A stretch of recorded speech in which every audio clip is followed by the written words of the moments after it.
हाम्रोमा चाहिँ शनिबार हट्टा लाग्छ, जुन हट्टामा विभिन्न ठाउँबाट सामानहरू ल्याएर व्यापारीहरूले बेच्छन् र अरू व्यापारीले सामान नर्मलै तरिकाले बेच्छन्। आफ्नो सामानको खासै बढाइ चढाइ विज्ञापन गर्दैनन्। तर हाम्रोमा चाहिँ आलु धेरै खपत हुन्छ।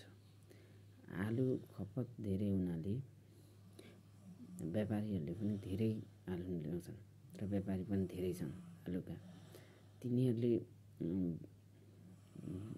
अपनाउने बिजनेस पोलिसी चाहिँ मार्केटिङको सिद्धान्तलाई नै चकमा दिने खालको छ के। अनि त्यो देख्दा चाहिँ मलाई यस्तो आनन्द आउँछ नि। तिनीहरूले अपनाउने, अब कुरा गरौँ उनीहरूले अपनाउने बिजनेस पोलिसीको बारेमा।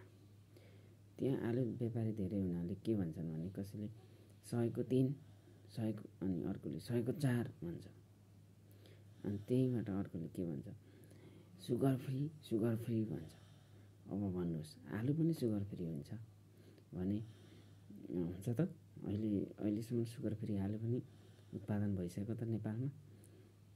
यदि कसैले कोही विज्ञ हुनुहुन्छ भने प्लिज भनिदिनु है, लाइक कमेन्टमा सुगर फ्री आलु नेपालमा उत्पादन भइसक्यो भनेर यसो कमेन्ट गर्नु होला। होइन भने हाम्रो चाहिँ सुगर फ्री भन्दै पुरा बिजनेस पोलिसी लाएर व्यापारीहरूले आलु बेच्छन्। तपाईँहरूकोतिर कस्तो छ, कसरी अपनाउँछन् कमेन्टमा गर्नुहोला। यस्तै रोचक कुराहरूको बारेमा भिडियो बनाउँदै जान्छु।